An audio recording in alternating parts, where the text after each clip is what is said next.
All right, good evening, everyone. Thanks so much for coming out for this really important conversation and panel. My name is Peter Dixon. I direct a program here at Columbia called Negotiation and Conflict Resolution, and it's our real honor to host this panel with some really esteemed experts. We are co-hosting this event along with our partner at Columbia, the Center for Justice, represented here by my colleague, Jarrell Daniels. Good evening. Oh, sorry. Good evening, ladies and gentlemen. It's a privilege to be here before you. I've been working with the Center for Justice for the last 7, going on 8 years. For some context, the Center is a campus-based interdisciplinary organization really committed to helping end America's reliance on mass incarceration as a means of achieving public safety. We have a range of initiatives that we run, what the young people will call they went viral. But what I want to talk to you just briefly about is the backstory behind how the Center came to be. So Professor Geraldine Downey, sitting in the second row of the audience, has been really instrumental in the Center's founding when she had been teaching in Bedford Hills Correctional Facility back in the 90s, where she met our colleagues Kathy Boudin and Cheryl Wilkins right before they had took the Pell Grants away. And the Center, kind of grew out of the organizing of the women inside of Bedford Hills and their commitment to the serious question of what can universities do to end mass incarceration, and how can universities really invest in the development of communities that have been under-resourced. I would say outside of our formal mission that you might see on the website, the Center has also been a career catalyst organization for a number of people who are formerly incarcerated or system impacted, helping us to develop the leadership skills that are needed to execute high-level projects, but also giving us a real-world work experience that we could take with us into our next phase of life. So I won't hold up the show. I'm really excited for this conversation, and thank you, Peter, for the opportunity. Thank you. So I will let our moderator introduce the panelists. Tonight we are lucky enough to have this conversation moderated by Commissioner Sideya Sherman, the NYC Chief Equity Officer and Commissioner at the Mayor's Office of Equity and Racial Justice. So Commissioner Sherman, pass it to you. Good evening, everybody. It's so wonderful to be here with you all for this important discussion. I really want to thank you for joining us, and I know there's still some folks joining, so we look forward to them joining us in progress. Just a note of housekeeping, we will have a pretty robust discussion tonight, but there will be an opportunity for question and answer from our audience, and so at some point, there will be note cards passed around the room, and so we encourage you to write down a question, and we'll make sure to do our best to get to all of your questions this evening. So we're here tonight to talk about reparations and truth healing and reconciliation. In 2024, the New York City Council passed a sweeping package of legislation, yes, and I have to acknowledge Councilmember Stevens in the room, yes, and the New York City Council, who has, put forth really transformative legislation over these past sessions, but passed a package of legislation in connection with Juneteenth, a sweeping series of bills pertaining everything from anti-racism training for city employees to a slave marker in Lower Manhattan, to the 2 bills that we're here to discuss tonight, Local Law 92 and Local Law 91. So before we get into tonight's discussion and I introduce our panel, I just want to give a quick primer on what those 2 laws are. Local Law 92 charges the Commission on Racial Equity to lead a comprehensive study of the harms and the ways in which government institutions have perpetuated harm connected to slavery and its legacies. This local law also requires that CORE come forth with a series of recommendations based on the findings of its study, and these recommendations can be monetary or non-monetary. Local Law 91 also charges CORE to lead a truth and reconciliation process really aimed at confronting the historical and contemporary inequities that we see across our city. This is a complement to Local Law 92, really meant to foster healing, discussion, and an opportunity for repair and for change. At a time when we are confronting contemporary issues in a way that's ahistorical, it's really important that we do this work and that we remind ourselves that these issues are generations, if not centuries in the making. And it's critical, right, that we embark on these studies with that understanding and make sure that we're applying them to the challenges that we see today. So I'm going to introduce our esteemed panel. To my left is Tyrik Washington, founder of NDMG Films and 4TE Capital Solutions. Good evening. Next is Linda Tigani, Chair and Executive Director of the Commission on Racial Equity, fan club in the room. We then have Eduardo González, UN independent expert on the situation of human rights in Mali. And then last but not least, Peter Dixon, Dr. Dixon, Program Director, MS in Negotiation and Conflict Resolution, and Associate Professor of Practice, who you heard from earlier this evening. So I know you all want to dive into discussion. Before we get started, we're going to play just a short video to give you a recap of some of the work that's been happening up until this point. Reparations now! Reparations now! Reparations now! On June 10th, 2025, in Brooklyn, New York, the Commission on Racial Equity convened the first ever city agency-led reparations value development event. Close to 200 community residents gathered at Weeksville Heritage Center in unity and love to shape the core principles of what they believe reparations should look like in New York City. Check it out. And the work that we're going to do today and what we're going to talk about are truths that may be denied by others, but we know to be true in our history. We know to be true to ourselves and our family and our stories, and will be true for future generations. Dear Mayor. Dear Mayor. Dear Speaker of the City Council. I am Pastor C. Ramont Morris. I pastor Bethel Baptist Church of Brooklyn, New York. I am Naima Akinwole Bandele, and I want you to know that reparations is important to me as a New Yorker because I've seen how it worked for other communities around the country, and I believe that it's a solution to a lot of our problems as a Black person here in Brooklyn. Black power! Black power!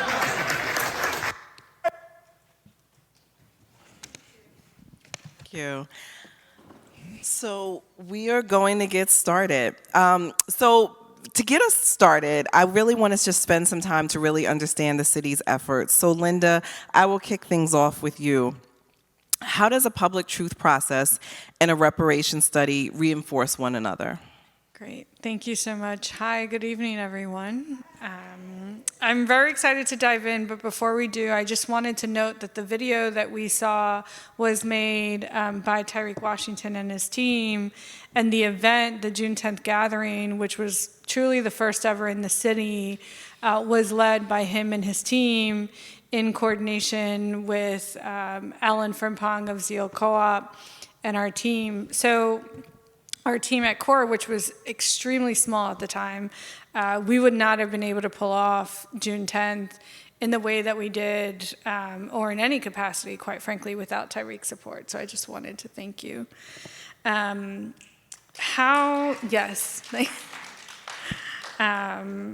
So how does a public truth process and reparations study reinforce each other? It's actually in a little bit of what you just saw. Reparations, one, truth, healing, and reconciliation cannot actually happen in New York City unless we address anti-Blackness, unless we actually work on what combating that looks like, and unless we get reparations. Then there's no other way that truth, healing, and reconciliation would actually be a successful process. In the law, it's written that the testimony that people will give in a truth and healing and reconciliation process will then be given and shared with the researchers that is conducting the New York City study, so that when researchers are determining what the harm was and how much, what is the compensation that is owed, they will be pulling not only from history, but also from the testimony that New Yorkers will give. And I just want to note that the law also allows us to talk to New Yorkers or people who were once New Yorkers. So for families that were pushed out of New York, for families that have left, that have moved to the Midwest or out to the West, we're also able to talk with them and collect their stories. And that's a little bit of what we've been doing with Eduardo to date, is really thinking through what does a storytelling process look like, and how can we leverage lessons from around the globe to do that work. The last thing I'll say is around this particular note is that the reparations process in itself is a multi-year process, and the truth process is a multi-year process. And we want to make sure that New Yorkers understand and have a seamless experience coming into the overall project. And that was the legislators' intention as well. So they wrote the bills so that they would be working in conjunction with each other. This is actually the first time we have seen this happen. Everywhere else in the nation or the world, there is a truth process that starts, and then there is reparations. But New York City is actually trying to do this simultaneously. Thank you, Linda.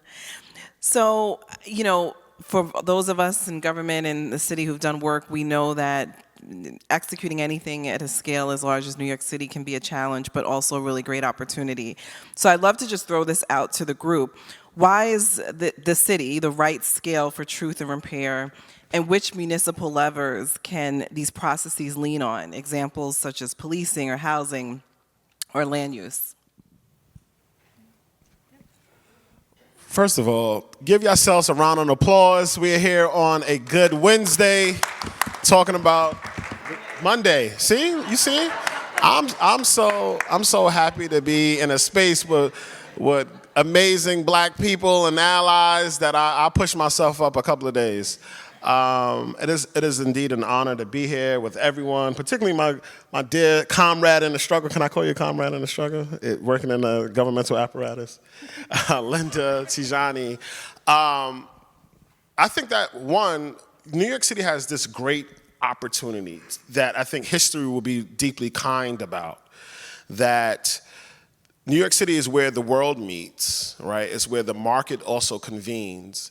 And I believe that while there have been other reparations experiments, I think that New York City in particular can set off a powder keg of truth, reconciliation, but also liberation too. I think that the understanding that slavery wasn't just a South thing, right? That we need to be very crystal clear on how we even frame the ills that we are facing, and that New York City being the kind of economic engine of a global capitalistic society, that to be honest in this moment and have this opportunity to lead in this moment will actually transform how reparations is even received and understand. Linda and I talk all the time that the importance of reparations is not only just to start with the actual harms, but we need to talk about the actual benefits, right? I talk to brothers and sisters all the time around the way and make it very clear that our conditions, though I do believe in a form of kind of personal responsibility, even though I don't like to use that language, but the conditions that we are seeing is deeply systematic, is deeply institutional. And so, but how do those institutions and how did that system kind of manifest, kind of shape itself into today's time? And I believe that New York City is a clear indicator that slavery was also a major system, but it was also what actually birthed this capitalistic nation. And so what does it mean for New York City now to have this opportunity to come out the gate, right? We are seeing various other municipalities fail at what we are doing, right? But for New York City, matter of fact, not only just other municipalities, we also seeing what's happening even on the New York State level. We can't thank Linda enough for, one, her courage, but also understanding how do you deal with this with such care, deal with such sensitivity. And so New York City has the opportunity to lay the foundation, to lay the blueprint. And I also believe that it's not a coincidence that your president, not my president, but y'all president, Trump, is looking at New York City not just solely because he's from here, but New York City has geopolitical implications around the world. And we got to be very honest. We was talking about this earlier with someone else. This is not just New York City's exceptionalism. This is a fact that where New York City moves, so does the world. And we need to understand that this can change the dynamic, but also free us for the thinking and understanding that black people in particular are in this condition solely because we didn't work hard enough, or solely because we didn't pull ourselves up by the bootstraps, but understanding that it's the system itself that has perpetuated ills towards a specific kind of people. And reparations needs to be very clear. I know that and I'm sure we're going to get into this, but reparations is a specified claim done to a specified people. We begin to lump reparations with a lot of different ills that we find as tax-paying black citizens. And though they may have residues of that, but we need to be very clear that there were people that were brought here as slaves. And it was the free labor. You know, we talked about some of the other things earlier that I do in business. We understand that labor is one of the greatest expense that you can ever have when you have a corporation. And America is a corporation. And so for hundreds of years, they had free labor to build this economic engine. And New York City being the economic symbol around the world, reparations here changes the game. Everybody in this room needs to tell everybody what CORE is doing about reparations, and how most people don't even know that in reparations that we have a reparations bill that passed. And that's not happenstance. We also have a mayor who playing games too, but we're going to get into that earlier as well later on. But we need to be very clear that New York City, this happening here is a God-sent gift for the people that have struggled for over the years and decades, because this will absolutely change the framing, that absolutely change the conversational point around what reparations is and what it can be for our people. It's really Sideya, hard to go after. Could I add to that? Yeah.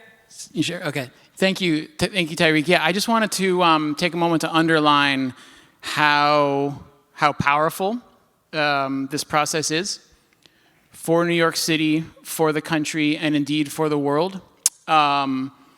As we'll also get into, and as Linda mentioned, there is a very strong global movement and history and legal framework around reparations, truth, and reconciliation. And so not only is New York as a city tapping into that global tradition, it's connecting to other countries' traditions, represented here by my colleague from Peru, who actually was quite instrumental in helping out with the Peruvian Truth Commission. And so we have Peru working with New York, and then we have New York becoming the vanguard, which is not to be underestimated.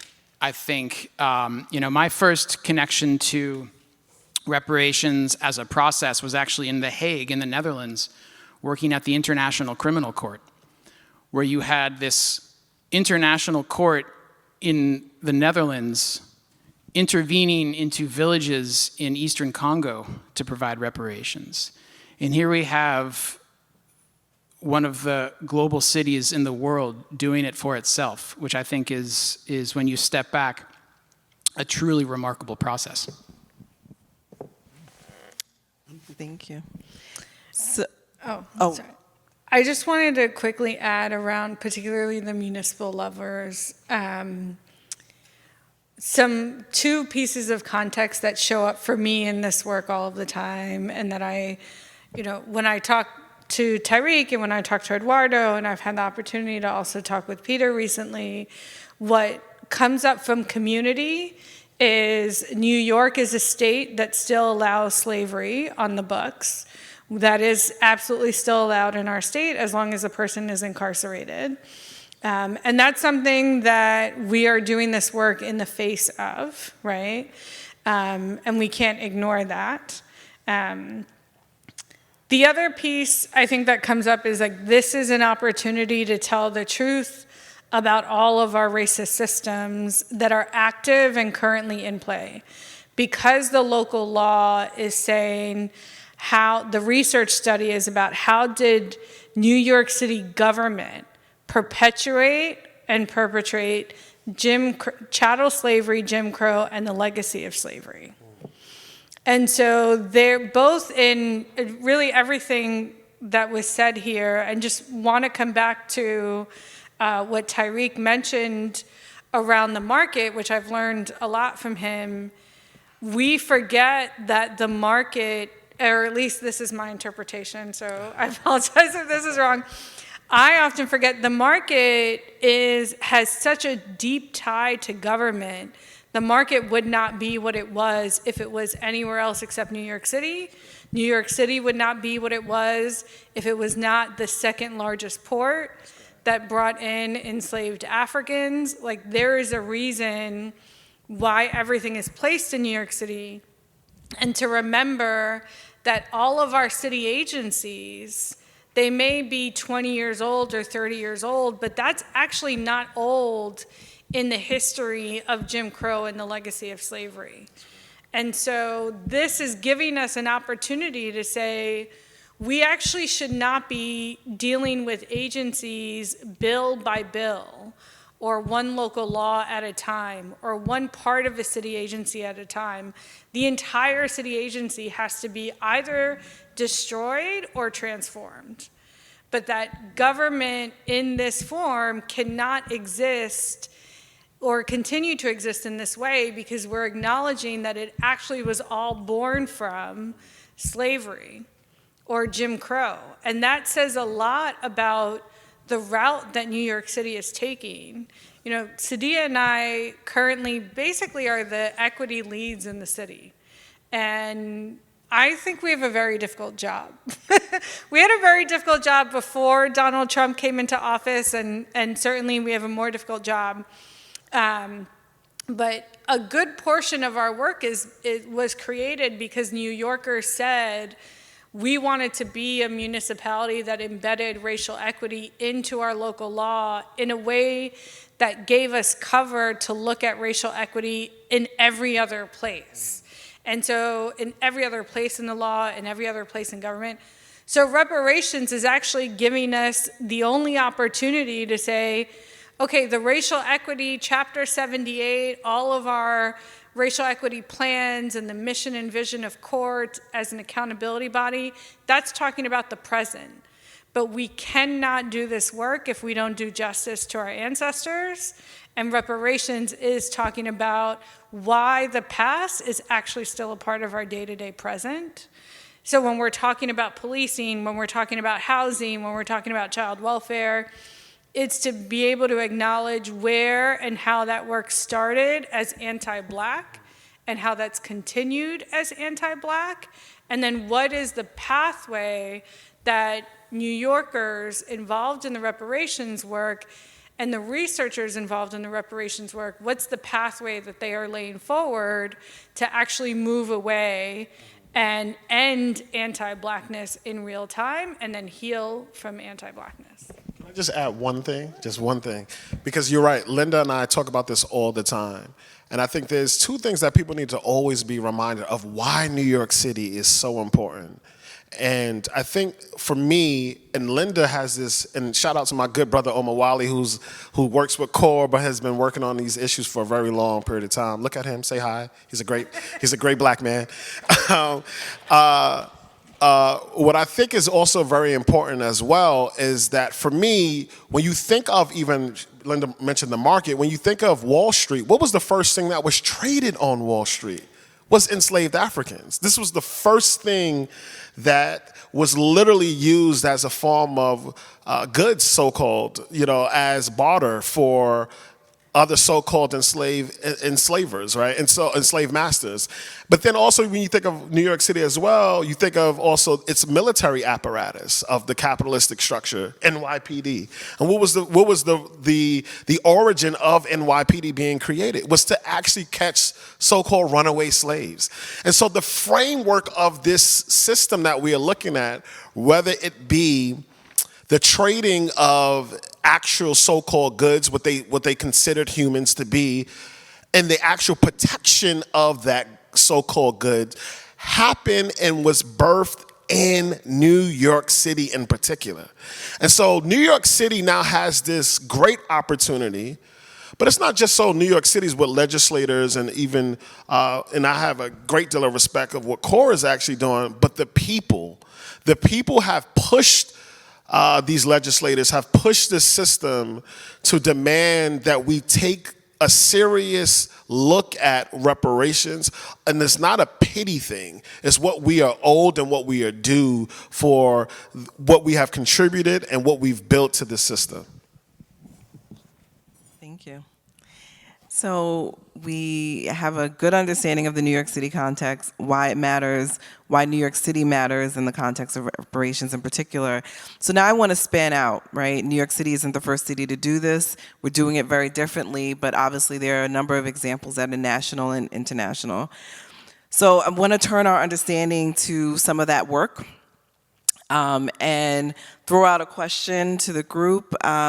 And particularly, Eduardo, it would be great to get you in here. What international legal frameworks might be leveraged for New York City's efforts around truth and reparations? Thank you, Sideya, and thank you, everyone. It's really energizing to be in New York City at this point in history. I think it's a city on the verge of change and also at the precipice of risk. So those are the moments where things happen. To go to the topic, I think the first thing that needs to be said is that New York City is not alone in seeking to start a journey towards truth, reconciliation, and reparation. This is not something that New York somehow invented or that the legislators in New York decided to create out of thin air. There is a long tradition, as Peter mentioned, of seeking truth and reconciliation in countries, in societies that have experienced very big historical injustices. And there is also a tradition on reparation that is already part of international law. This is nothing that New York is inventing on its own. Of course, anyone who hears the words truth and reconciliation or thinks of something called a Truth Commission is going to immediately think of Archbishop Desmond Tutu and Nelson Mandela, and is going to think of the struggle after South Africa's apartheid to reconcile that society. How did they do it? What instrument did they use? They used the truth. The capacity to recognize harm done, the capacity to experience and to recognize the resiliency of the victims and the survivors. And that kind of experience, a Truth and Reconciliation Commission then, which did not start in South Africa, there were many TRCs before in Latin America, this kind of experience is already something with a long history. The idea of a Truth Commission started in Latin America, then caught by the South Africans, then came to the United States through the survivors of the Greensboro Massacre of 1979 in North Carolina. So the survivors created in the year 2005, 20 years ago, the first Truth and Reconciliation Commission in this country. So New York is not alone. New York is taking advantage of a long tradition. And this tradition is not just a cultural tradition, but it's also a legal reflection and crystallization of principles. What you will find in, for example, the principles that have been articulated at different fora in the UN or in international courts is that issues of truth, reparation, justice, non-repetition of harm have become now identified as rights. That is, these are not gracious concessions from a government. These are rights that a state is in the obligation of securing for their citizens. And every victim of a human rights violation has the right to obtain redress. Now the question is what exactly redress is. Legally, it has usually been interpreted that redress is what happens in a court of law. But for anything to happen in a court of law, you need information, truth. You need the responsibilization of the institutions or persons who did harm, justice. You need the security that the persons who were harmed are going to be able to recreate their life, reparation. And you need, of course, the guarantee that this is not going to happen again. Because what would be the sense of this if this were to happen again and again and again, right? That is redress. Truth, justice, reparation, non-repetition. Those principles are what in international law now is being called transitional justice, because it's something that happens typically in societies undergoing some kind of transition.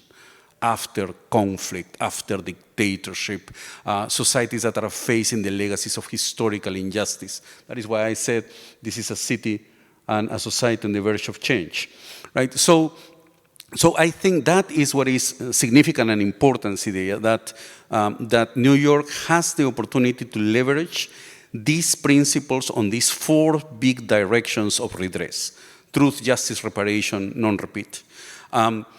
And New York has also the lessons learned from many experiences around the world and growingly around the country itself. And building on that, are you able to expound on some of the lessons learned from processes around the world?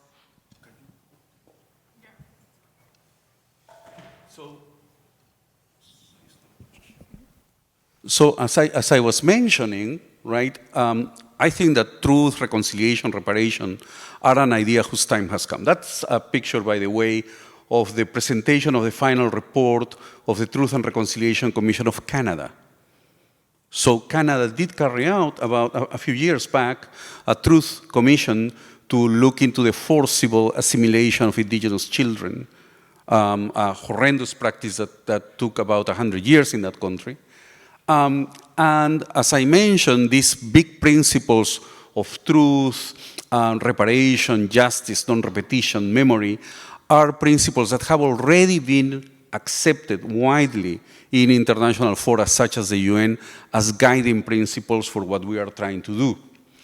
And something that is important to say, though, is that even though this is happening around the world, for the United States, this still sounds like it's something new. And this has to do with the fact that at the federal level, there is very little experience on this. The only recent or sort of recent experience we have about reparation for very heinous harm has been the reparation to Japanese American citizens who were interned during World War II. And this is something that happened, if I'm not wrong, during the Reagan administration. I mean, think of how much things have changed, right? But this is the only experience we have of federal reparations recognized at that level. Now, at the same time that happened, HR 40, the House resolution proposing the creation of a task force to study the possibility of reparation, not even to grant reparation, to study the possibility of reparation, has been stagnated in the House and in the Senate for decades. So this is the difficulty. Now, because of that, because of the stagnation at the federal level, there are dozens of initiatives happening at the local, municipal, and state level. That is a map of some of the many initiatives that have happened. As I mentioned, the first was the Truth and Reconciliation Commission in Greensboro, North Carolina. But there are dozens and dozens of initiatives all over the country, by states, by cities, to address the question of how to implement truth and reconciliation or how to create reparation. And so, perhaps just to finish with this part, what I would say is that there are lessons learned, and these have to be used in New York. The first one, I think, I already mentioned it, this is a right. This is not a gracious concession that depends on having, a nice president, a great mayor. No, this is a right. This is something that is legally claimable from a government because they are a government and because they are citizens. This is a right for people and communities that have been harmed. The second important thing is that for this to be successful, it's better to do it with the people that are supposed to be the center of it. That is the survivors, the communities that were harmed. Processes that are consultative, processes that are co-created are going to work better than processes that are just designed from above somehow. A third important thing, I think, is that this is New York City, as Tyrik was saying. This is a city with enormous global visibility, and not just that. This is the headquarters of the United Nations. This is where the working group of experts on people of African descent works. And at the beginning of the year, Tyrik, Linda, myself, we were in one of their meetings. This is where the UN Permanent Forum on Persons of African Descent meets. And this is a place where all these lessons are reachable just by establishing this global and local connection. So that needs to be leveraged. And the other thing is what Linda was saying too. New York is launching at the same time things that usually come in a sequence, right? Typically what has happened is that many countries launch first the truth process so that they create critical mass, they create conviction, and people say, we have to repair. New York City is launching both things at the same time. So that's going to be a challenge, and it makes the communication and the outreach enormously important. And you know, Eduardo knows I love him dearly. He's a brilliant scholar and intellectual and an expert. I just want to add this though, because even when we talk about the Japanese descendants being the first ones to receive some form of reparations, that's technically incorrect.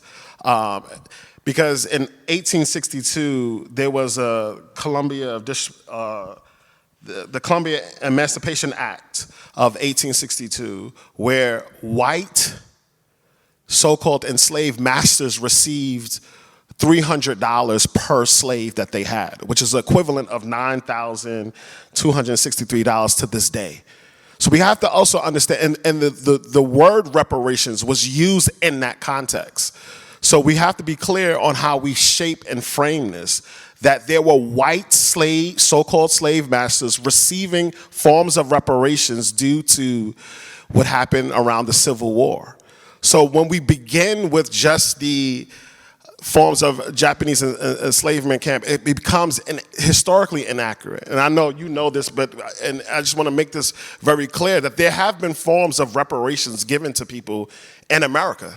They were just white slave masters, right? And so we need to frame this and shape this, and again, in truth and honesty. And it's deeply important to have that historical understanding as well, not to just solely make a point, but to understand that this system is ruthless and vicious, and at the same time that there's even forms of what even Trump to this day is calling for forms of white reparations for white farmers. So history is actually playing itself out again. And we need to be clear that they will give reparations to people that they have prioritized before. And they've said this historically in 1862. We can all look that up. In 1862, there were $300 given to white so-called slave masters. It just pains me to even think about it. Of the releasing of our ancestors. See, you know, Sideya and I was talking about this earlier. You know, my father is a historian. He loves genealogy. He loves to trace his ancestry back. This is a painful, but also liberating conversation that we need to engage in, right? And this is one of the greatest forms of resistance, that we can equip ourselves with the necessary information that has been done, and understanding that this playbook that's playing out even right now around Trump is also deeply connected to a historical context of how they value and prioritize whiteness and white comfort. That these fools were, even after the Civil War, would give forms of reparations to white folks to save the Union. This is what we are dealing with, right? And when you equip yourself with that level of information, you don't got to look to the Japanese internment camp, and they rightfully do, right? But understand, in 1862, they were giving out checks. They were giving out checks, but it was just given out to white folks. For that. I mean, and I would also just call out the more recent example with black farmers and the Biden administration and the attempt to try to address the discrimination that they experience, which I know that is still pending, right? And I'm also, I believe, subject to litigation, a number of other things, but even sort of contemporary attempts to make people whole, right, where there's a real clear case for the reason, have been a challenge over the years. Before we wrap up our international conversation, you want to jump in? Just quickly, to build off of Eduardo and Tyrik's points there, which is that, you know, reparations, truth, reconciliation, these processes of transitional justice have a foundation in international law and international legal principles. they're also firmly rooted in power structures, right? And often are reflections of those power structures, which I think the 1862 example clearly illustrates. And getting back to lessons from kind of the international context, I think this is a clear lesson, which is that these processes both reflect power structures, they also reflect changes in power structures. So the sort of classic example of a transitional justice process is you have, authoritarian dictator A whose reign of power comes to an end, and there's like kind of a clean break, and then the democratic regime starts and carries out a transitional justice process to sort of clean up that history and reckon with that past. And that has happened in a few contexts, but what we really see from international experience is that it's a lot messier, and that there is no kind of clean break with the past, especially in the United States, where the past, the original harm, the original criminal act was committed centuries ago, and we see its impact on society to the present day. So there's no clean break, right? And there are power structures in play that are very much opposed to these processes.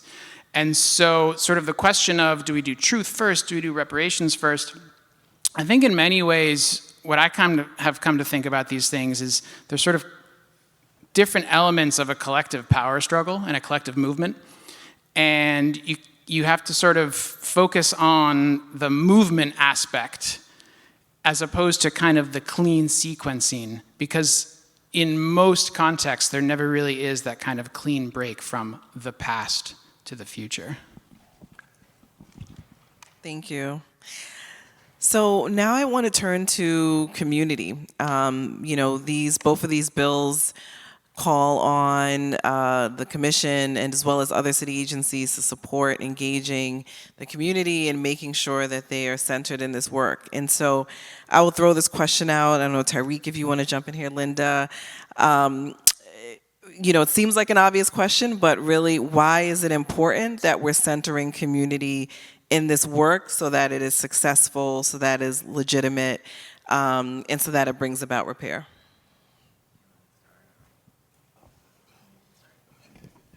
I think it's deeply important that ultimately our freedom has to come by our own hands, right? And that the same people the same apparatus that has placed us in chains cannot be the same apparatus that liberates us, right?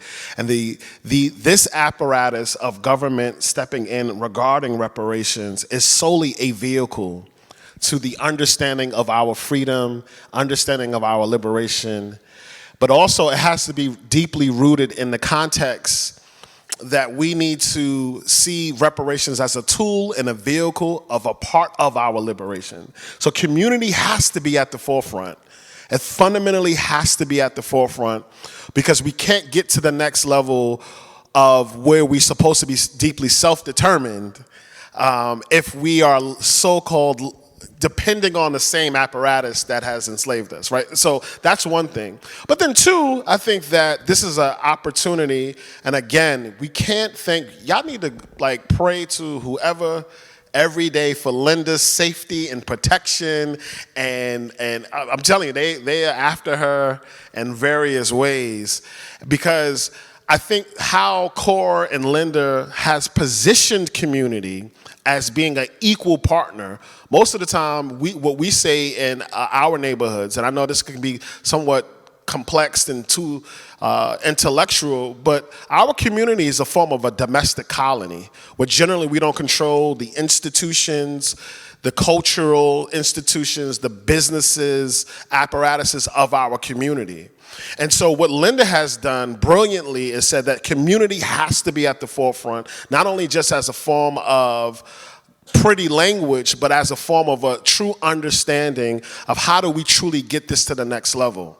And so we don't give orders, we are taking them of what does reparations actually look like and how could it be transformative to our day-to-day material needs. And I think that the community being at the center is a part of the actual truth. It is a part of the actual reconciliation that's actually needed. So when we started this work, was past October 2024, we had already heard as a commission that people wanted reparations. We had actually went out and said to New York, what are the community equity priorities that we have that we should turn over to the city about what the city could do differently? And people wrote in, give us our reparations. People said it in community conversations, people of all ages. Our young people were saying it, our elders were saying it. So when the bill passed, people immediately reached out to CORE because first they understood, and this is a good opportunity to say, the commission itself was established by the voters, by the people. And we are the only accountability commission in the nation that focuses on racial equity. So there are plenty of racial equity commissions. No one else has an accountability mandate like we do. So we're to hold New York City government accountable to advancing racial equity in government operations and increase community voice in government decision-making, which means everything that we do is a call from the people to CORE, whether it is a social media campaign, our equity priorities, special projects that we create, and community had already been saying, we want reparations. So we actually had the first gathering June 10th as responding to a request from community. By that point in time, we didn't have any money, we didn't have any staff dedicated to this project. We were still a team of maybe 8 people, and we had no one that had come on board just for that work. And we were able to find Tyrik and find Eduardo and a few other folks in the reparations movement who came to us, who just helped us do some thinking. But we went out and offered public sessions and said to community, before we do anything, you tell us, how do you want this to go? What do you want to see happen? How do you want us to understand the study part? How do you want us to understand the truth and healing part? What are the different design aspects? And people said, one of the top recommendations we got was to bring on someone who understood and was committed to the people, which is Tyrik, someone who understood communications and the power of the word, which again is Tyrik.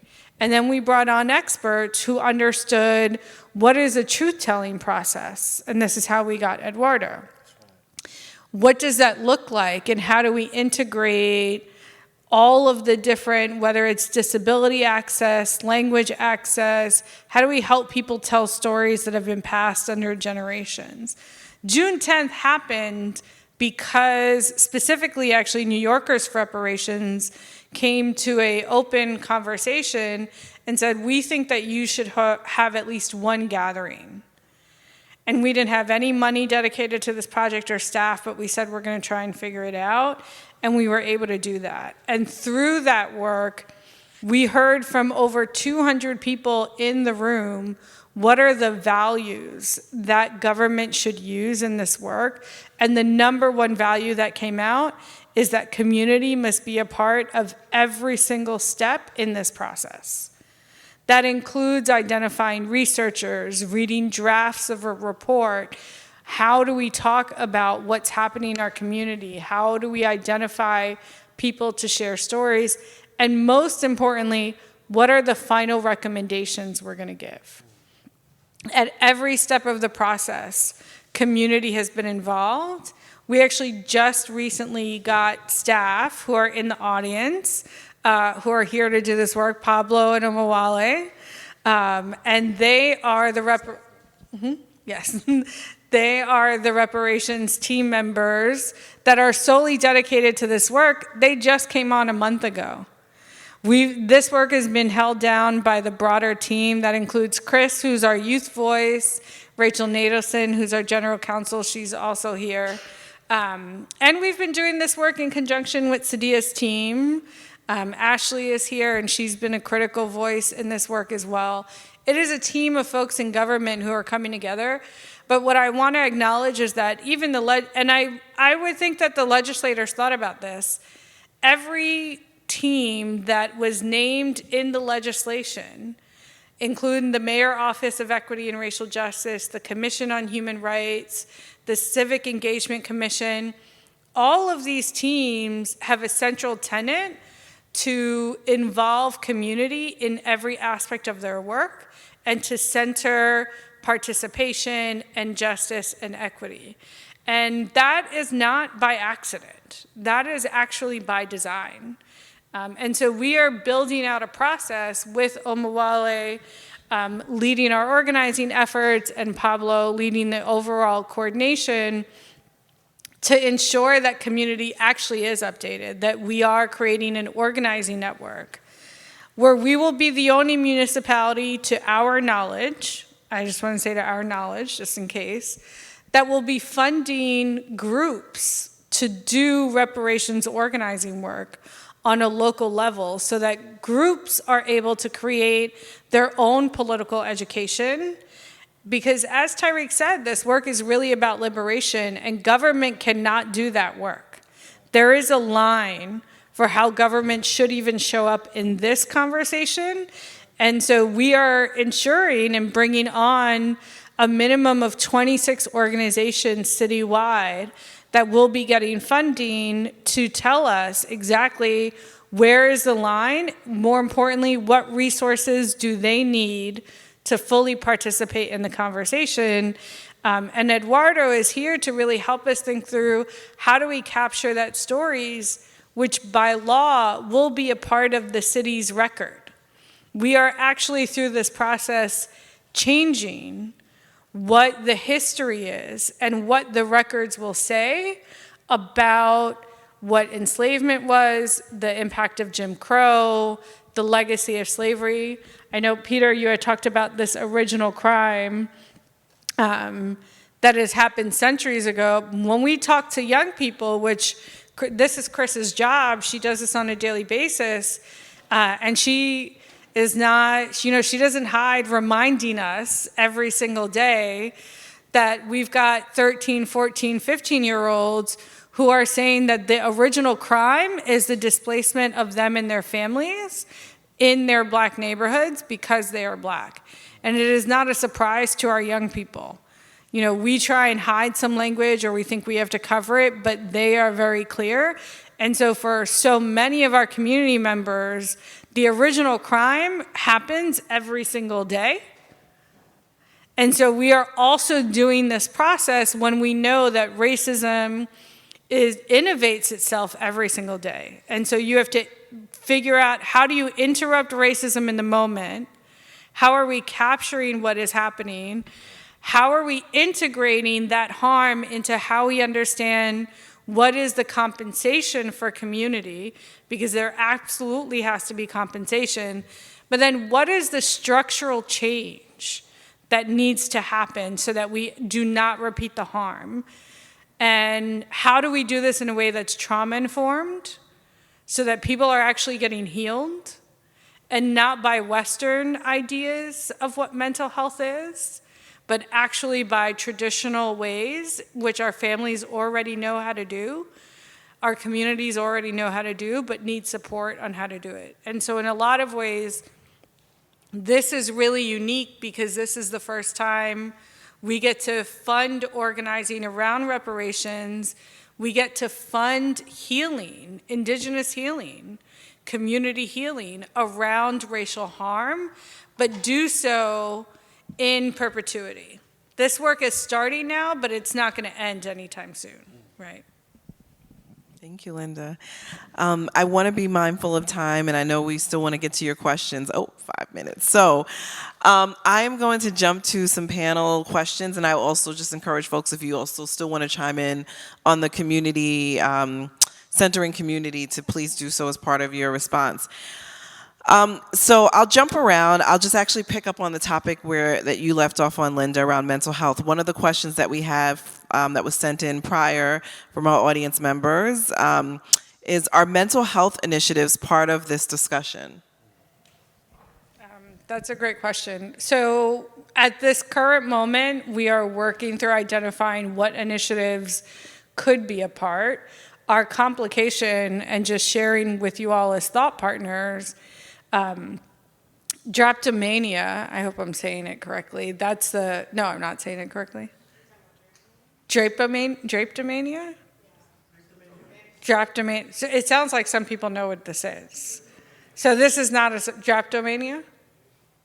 Okay, we're going to run with that, but you all understand the word. And essentially, in the foundation of mental health practice, liberation for Black folks was considered a mental illness, and the mental health treatment was whippings. We have not gone very far from that. We certainly have not gone far from that in our schools, where we overdiagnose our Black boys. We have not gone far from that when we criminalize Black mothers. We have not gone far from that when we separate Black families. And so it's actually about finding what are the mental health initiatives that center self-determination for Black people as a human right, that then we can use that grounding as a way to build initiatives. So that isn't just about bringing in counselors that are Black, but actually bringing in counselors that understand what liberation is and means and looks like, and what does that mean through healing. We are looking at mental health resources that will be integrated into a testimony toolkit, so that people are able to identify when they need support writing their story. They may or may not be in community at the time. So what does that mean? What are the resources that are available? And how do we make sure that they're easily accessible to folks? And I will also say this. This is why even what we did on June 10th, and I'm telling you, we can't thank Linda enough for her leadership, was so important. One, as a person who worked literally around the language, and we got to give a big shout out to former council member Charles Barron, who authored the language on the state level that at that particular time was the co-chair of Operation Power, that we literally authored that reparations law that passed on the assembly and then went on to be a actual law for the state. The very next day of our June 10th celebration was the state's convening. And when I tell you those people taught at, they taught at meeting up, and the same people that came to, that taught at other meetings, when I say tore up, I'm talking about they disrupted it. I'm sorry if nobody knows what tore up means. But, okay, I'm just trying to make sure. They disrupted the meeting. Those same people were at our June 10th convening as well.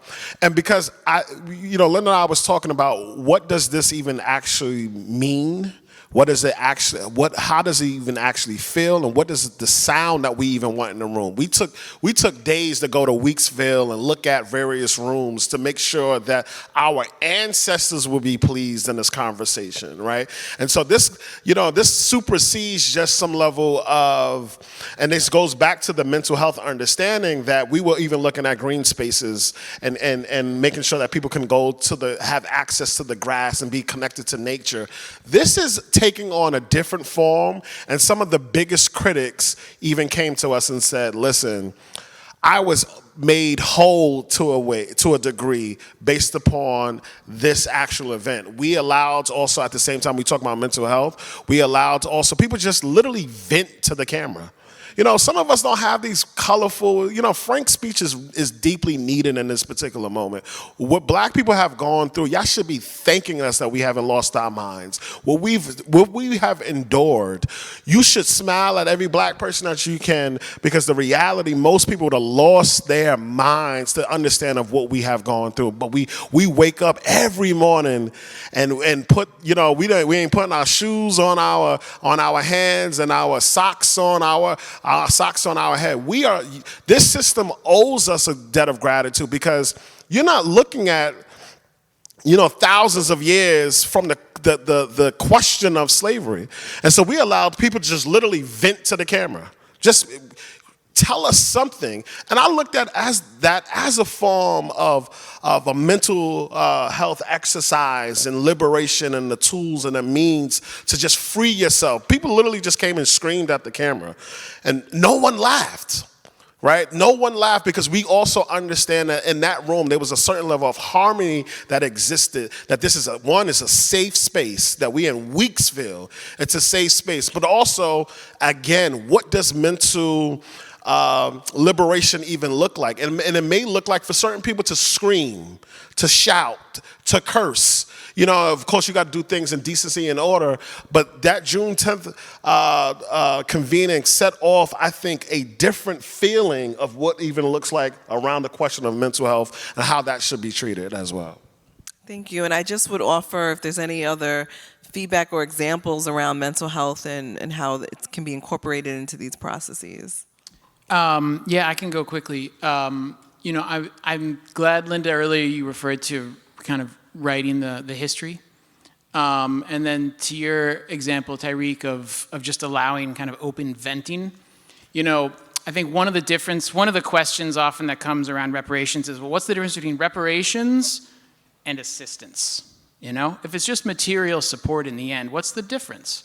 And I think this comes back to the symbolic power of reparations, and frankly, the symbolic power that CORE and your partners have in leading this process, because that symbolic power is in recognition, and it's recognizing the harm that folks have suffered and continue to suffer, and it's recognizing that harm from an official perspective. You know, you have community partners, but at the end of the day, this is the state, right? This is New York City recognizing that harm as legitimate. And that is very, very powerful. And this comes back to why sort of that engagement is so important, because when these processes recognize people in ways that they don't want to be recognized, or in ways that they themselves don't recognize themselves, then it becomes misrecognition, right? And that has very important mental health consequences in addition to many other consequences. So taking that kind of grounded bottom-up approach that allows for that venting to the camera, like this is what I go through, this is how I want to be recognized by you, New York City, that's really powerful. Thank you. And on that note, we will wrap. Thank you so much for a really, really insightful discussion. Let's give our panelists a round of applause. I think we have a lot of takeaways, but certainly putting community first, remembering that we didn't get here by accident, right? There's centuries of history that brings us to this moment, and that there's still work that we can do, and there's repair to be made, and we can do it. So thank you all for being here this evening.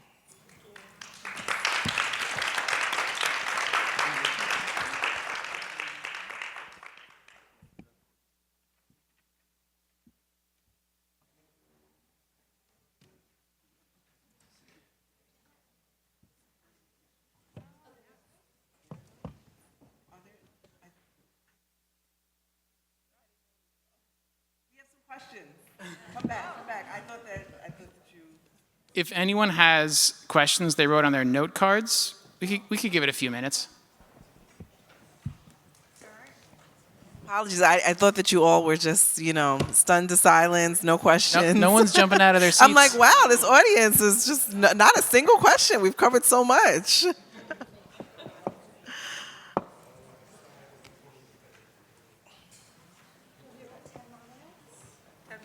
All right, so we'll do some rapid fire questions here. Sorry about that.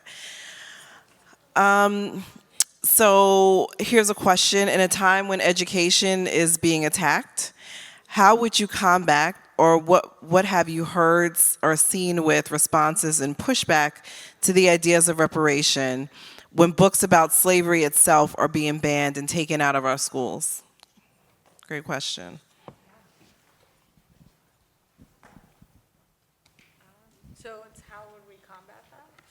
Sure. So at a time when education is being attacked, and as we know, even books about slavery being taken out of our schools, how we combat this, and what have we seen and heard in terms of responses or pushback to reparations work? Okay, so I think there are a few ways to address this. One is New York City is required by law to have a racial equity plan, which means that the Department of Education is supposed to have a racial equity plan. And so this is one place where we actually can see where in their plans are they going to uphold their Black Studies curriculum, their Latinx curriculum. This mayor has not released the plan. We have sued as an accountability commission. We do have the right and the power to sue, which we have. We've taken him to court.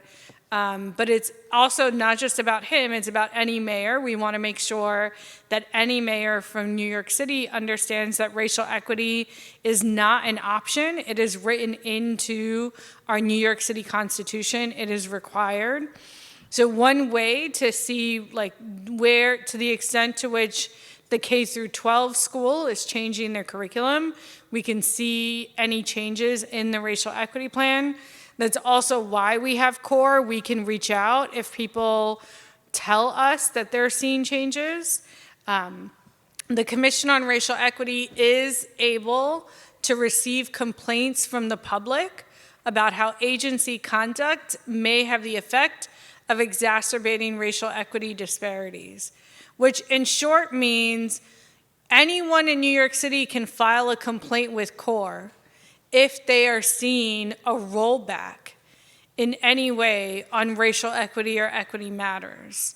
We have already seen complaints come in, particularly around the lack of accountability for policing, and the fact that, and this has been an interesting one because it feels super nuanced, but the city has a formula to determine where a public hospital goes. And many people across New York City have said that formula is racist because when you apply the formula, Black folks who are underinsured, are outnumbered by those who are overinsured or well-insured, particularly in communities that have high rates of gentrification. So then the city pulls back or doesn't invest in health resources in that area. But we know from health data that Black folks die 10 years earlier than everybody else in the city. We cannot risk not having public health access in our neighborhoods. It literally kills us. So the complaint that we got was that, through our system, was this particular thing is racist. Can you look into this? That's CORE's requirement. I would say the other piece just around what we're seeing, I'm not sure if those of you know, Syracuse University is trying to pull their Black Studies curriculum, even though they don't have to. It is not a requirement by Trump. It is not a requirement by the state. And so we actually are seeing higher education institutions pull back in what they think is in quiet measures their Black Studies or ethnic studies curriculums, and the response is that their alum are pushing back. Not only saying we're no longer going to provide alumni donations, which is essential for many universities to keep any type of funding, but they are organizing students on campus and alums to push back against the rollback of DEI. So we are seeing that on the higher education level. Does anybody else want to weigh in there? If not, I'll just jump to the next question. Have you or are you considering addressing the intergenerational trauma from slavery?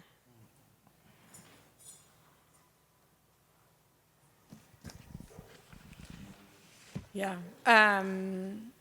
We don't do this work without having that conversation. That's the very first piece of this, is that particularly when it's truth, and we said this a lot in the truth-telling portion, when trying to develop this toolkit or this guide, there are so many stories that have been passed down that are essential to the full history of what happened in New York City and enslaved Africans that were sold out of New York City and enslaved labor that was forced here.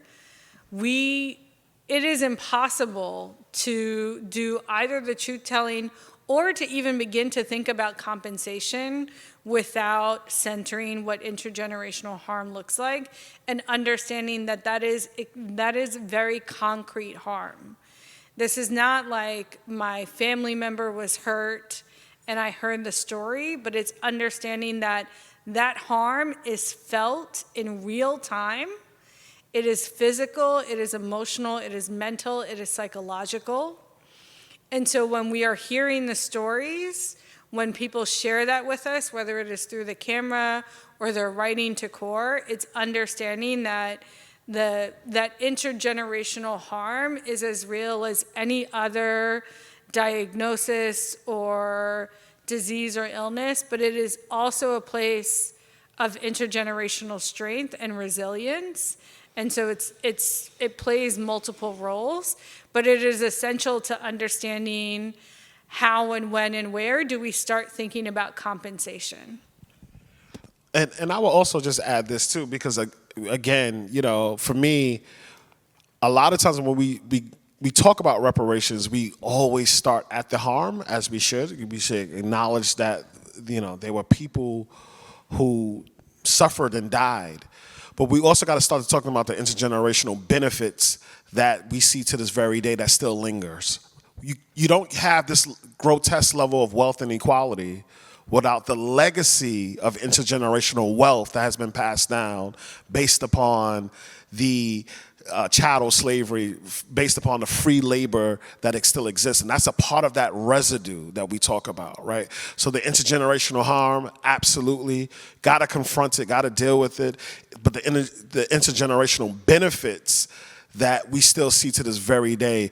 And this is why this is so important. I just want to evoke them in this conversation because they have been one of the leading thought partners around the question of reparations and the role that government plays in this.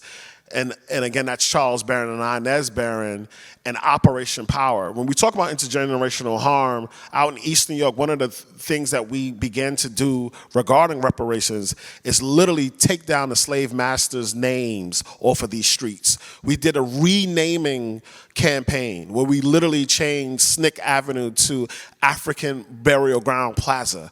We specifically did that because of the intergenerational harm that we used to hear from people that knew the history of SNCC, all right? And so we got to begin to also look at the infrastructure that exists. Most of these fools, slave masters, are still named on our streets to this very day.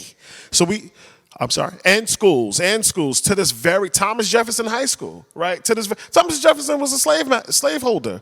We got to be very honest in this actual moment. So when we talk about the intergenerational harm, we also got to understand that children have to walk past these physical, tangible manifestations that were placed there for a reason. These evil people believed in monuments. They believed in street namings. And so we got to now redefine that in every way that we turn. And Operation Power was deeply critical of looking at that intergenerational harm through the lens of the infrastructure that we still see to this very day.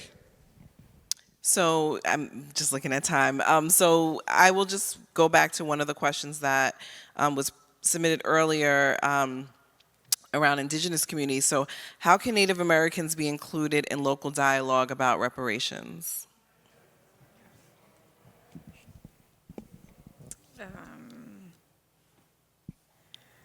Well, I think that there are a few ways that they could be included, but I do want to just first acknowledge that we have done outreach to indigenous groups very, very, very early on in this work. And there's actually just a lot of complexity around this. Indigenous folks did own enslaved labor, and we cannot ignore that. There is also a history, at least in more recent reparations conversations around if land is given back, who then gives it to indigenous people? Like if we recognize like who does the land belong to, and indigenous people were the first here, what does that mean for land back for Black folks? It is not an easy answer, it's not an easy question. It is something that we are struggling through, but we are centering in part because the legislation centers enslaved labor. We are absolutely centering the Black community. We are trying to create pathways to bring community together, because we have also seen and heard conversations happen primarily out west in reparations work that's happening on the West Coast, where communities are coming together and having conversations around what happens with land and what happens with compensation. How do we bring in and understand the role of reservations and casinos? There's some belief that some reparations may have happened for indigenous people because of reservations and casinos, but we actually know from indigenous people, there's a great amount of intergenerational trauma that has happened there, and casinos and reservations are not the answer for their harm. All that being said, it's actually, for us, we have just been centering the Black community and then wanting to bring in, really when we have capacity to do so, which is only now, like only within the past 3 to 4 weeks that we have staff, to really create a pathway to process to connect with indigenous people for this land. But to really recognize it's not a matter of indigenous people or the Black community having to split up whatever material goods or compensation comes out of this. There's debt owed to both communities. And the debt owed to the Black community does not get decreased or moved in any way, shape, or form because what is owed to indigenous people. There needs to be a fight and solidarity for both. The legislation, though, is very clear for the Commission on Racial Equity and our partners that our focus is enslaved labor.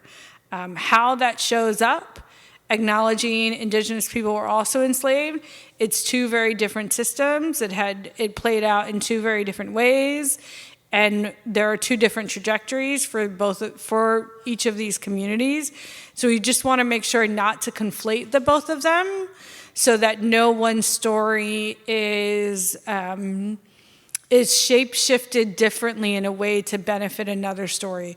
Both stories need to stand independent in this particular work, and both communities are owed compensation, and both communities are owed structural change.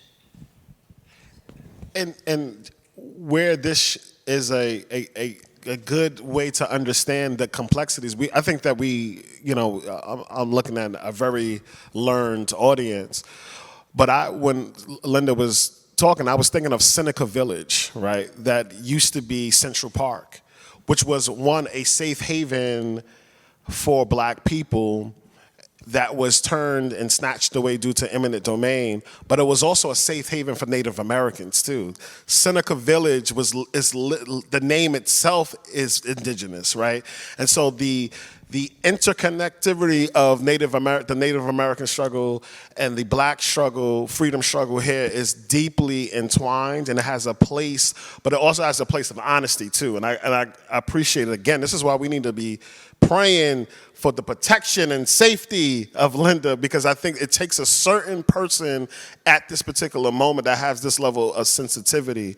But you're right, it is deeply complex, and we don't want to tell no lies regarding this complexity of Native Americans and the history of enslavement of African people in particular. But when you look at the legislation is codified for New York City, right? And so you begin to think of Seneca Village, of that intertwined connectivity of Native Americans and and Black Americans at the same time. And that's a great example of these communities done wrong in New York City around the question of eminent domain, the snatching of land. And we know that Malcolm said that the basis of our freedom and independence is land, right? In New York City, this is where this happened. A thriving thriving black community, thriving black Native American community, literally snatched away due to eminent domain and turned into a park so you guys could walk around and eat donuts and bagels and whatever, you know. I do it too. I like Central Park. I like the nature as well, so.